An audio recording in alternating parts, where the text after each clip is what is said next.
కడప ప్రజలు గతంలో ఎన్నడూ లేని విధంగా నీటి ఎద్దడిని ఎదుర్కొంటున్నారు. ఎల్నినో ప్రభావంతో తీవ్రమైన వర్షాభావ పరిస్థితులు కొనసాగుతుండటంతో నీటి విడుదలపై అధికారులు ఆంక్షలు విధించారు. కొన్ని ప్రాంతాల్లో 2 రోజులకోసారి, మరికొన్ని ప్రాంతాల్లో 3 రోజులకోసారి నీటిని విడుదల చేస్తున్నారు. గతంలో 4 గంటలు విడుదల చేసే నీరు ప్రస్తుతం 2 గంటలు మాత్రమే వదులుతున్నారు. నీటి సమస్యను అధిగమించేందుకు మైలవరం రిజర్వాయర్ నుంచి నీటిని విడుదల చేశామంటున్న కడప నగరపాలక సంస్థ కమిషనర్ భవానీ ప్రసాద్తో మా ప్రతినిధి శ్యామ్ ముఖాముఖి. కడప నగరంలో తాగునీటి సమస్య ఉంది. ప్రజలు పొదుపుగా నీటిని వాడుకోవాలని కడప నగరపాలక సంస్థ అధికారులు చెప్తున్నారు. దీనికి సంబంధించి మరిన్ని విషయాలు మనతో మాట్లాడడానికి కమిషనర్ భవానీ ప్రసాద్ గారు ఉన్నారు. సార్ నమస్తే. ప్రధానంగా కడపలో తాగునీటి సమస్య ఉందని చెప్పి మీరు ఈ మధ్యన ప్రకటించారు. ప్రస్తుతం కడపలో ఎట్లాంటి పరిస్థితి?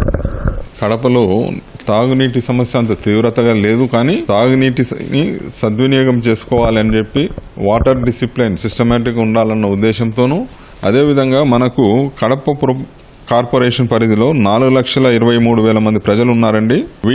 వీరికి రోజుకు 50 MLD వాటర్ సప్లై చేయాలి. లింగంపల్లి వాటర్ దగ్గర మనకు మెయిన్ సోర్స్ అండి. అక్కడి నుంచి మనకు పంపింగ్ ద్వారా వాటర్ వస్తుంది. మైలవరం టు పెన్నా రివర్ నుండి ఆదినిమ్మాయిపల్లికి వచ్చిన తర్వాత అక్కడ కేసీ కెనాల్ ద్వారా లింగంపల్లి వాటర్ వర్క్స్కి వాటర్ చేరుకుంటుంది. అక్కడ క్రాస్ బండ్ ఏర్పాటు చేశామండి.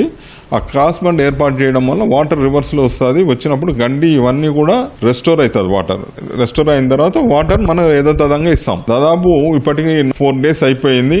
ఇంకొక 5 daysలో వాటర్ లింగంపల్లికి రీచ్ అయిపోతుంది. ప్రస్తుతం ప్రొద్దుటూరు దాటిందండి వాటరు. సో దట్ ఇంకొక 5 daysలో లింగంపల్లిని రీచ్ అయిపోతుంది. లింగంపల్లి రీచ్ అయిపోగానే వన్స్ వాటర్ రెస్టోర్ అయిపోయిన తర్వాత యథాతథ స్థితిలో ఇస్తాము. ఇప్పుడు కొన్ని చోట్ల 4 hours ఇస్తున్నాం వాటర్. అలా కాకుండా 2 hours చొప్పున రోజు మార్చి 2 daysకి ఒకసారి ఇవ్వమని ఆదేశించారు. దాని ప్రకారం ఇప్పుడు రోజు మార్చి ఇస్తున్నాం. కాకపోతే అవర్స్ తగ్గించాం.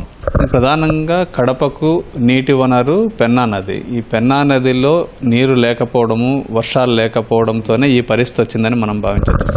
అవునండి, అదేనండి పరిస్థితి. అయితే కాకపోతే మైలవరం రిజర్వాయర్ నుంచి 300 cusecs వాటర్ ప్రస్తుతం రిలీజ్ చేస్తున్నారు. మైలవరం గేటుకు రిపేర్లు ఉన్నప్పటికీ కలెక్టర్ గారి యొక్క ఆదేశాల మేరకు ఎస్సీ ఇరిగేషన్ వారు దాన్ని కొద్దిగా వాయిదా వేసి ఫస్ట్ అయితే వాటర్ రిలీజ్ చేసేసారండి. సో మైలవరం రిజర్వాయర్ నుంచి మనకు 300 cusecs వాటర్ వచ్చేస్తుంది. ఈ మైలవరం నుంచి కడపకు రావడానికి 4-5 రోజులు పడుతుందని చెప్పి చెప్తున్నారు. ఈ నీరు మనకు సఫిషియెంట్ గా మనకు సరిపోతుందని మనం భావించవచ్చు.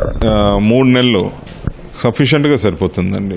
తర్వాత అవసరమైనప్పుడు మెరుగు గండి నుంచి వీటి నుంచి వాటర్ రిలీజ్ చేస్తారు. కొందరు నుంచి ఒకసారి కొందరులో వాటర్ వచ్చిందంటే వాళ్ళు తప్పనిసరి పరిస్థితులు మనకు రిలీజ్ చేస్తుంటారు. సో ఓవర్కమ్ అవుతామండి. ప్రస్తుతం చాలా కడప నగరంలో, అది కూడా శివారు కాలనీలు కావచ్చు, చాలా ప్రాంతాల్లో నీళ్లు చాలా తక్కువ వస్తున్నాయి. అది కూడా 2-3 రోజులకు ఒకసారి, 3 రోజులు 4 రోజులకు ఒకసారి కూడా వస్తున్నాయని చెప్పి కంప్లైంట్లు వస్తున్నాయి. ఎంతవరకు వాస్తవం?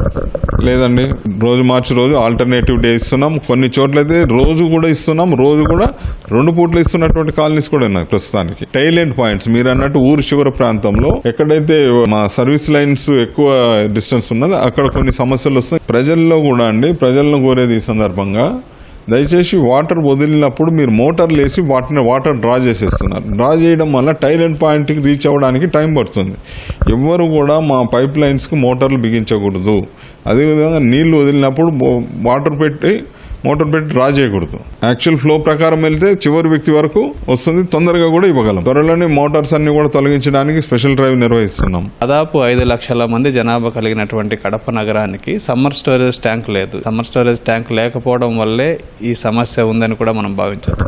మనకు అమృత్ 2.0లో 532 కోట్లకు వాటర్ పంపింగ్ ద్వారా తీసుకొస్తున్నారు. 95 MLD per day treatment plant కూడా రెడీ అవుతా ఉంది.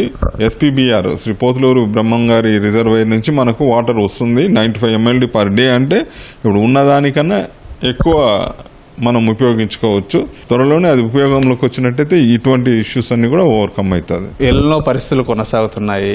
ఈ వర్షాలు కూడా తక్కువగా ఉంటాయని చెప్తున్నారు. ఈ పరిస్థితులను మనం ఏ విధంగా మనం అధిగమించవచ్చు? ప్రజలకు ఎలాంటి సూచనలు, సలహాలు? కేంద్ర రాష్ట్ర ప్రభుత్వాలు సంయుక్త క్యాచ్ ది రెయిన్ అనే ఒక కార్యక్రమాన్ని కూడా నిర్వహిస్తూ ఉంది. ప్రతి నీటి బొట్టును ఒడిసి పట్టండి, నీటిని వృధా చేయకండి అని చెప్పేసి కేంద్ర రాష్ట్ర ప్రభుత్వాలు సంయుక్తంగా ప్రచారం కూడా చేస్తూ ఉంది. మేము ప్రజలను కోరేది ఒకటే, ఒక చుక్క నీళ్లు మనం తయారు చేయలేము, కానీ సహజ వనరులైనటువంటి వాటర్ని సరైన వాటర్ మేనేజ్మెంట్ ద్వారా వినియోగించుకుంటే ఇటువంటి సమస్యలన్నింటినీ కూడా ఓవర్కమ్ చేయొచ్చు. ఇది కడప నగరపాలక సంస్థ కమిషనర్ భవానీ ప్రసాద్ గారు చెప్తుంది. కెమెరామెన్ జగదీష్తో శ్యామ్, ఈటీవీ న్యూస్, కడప.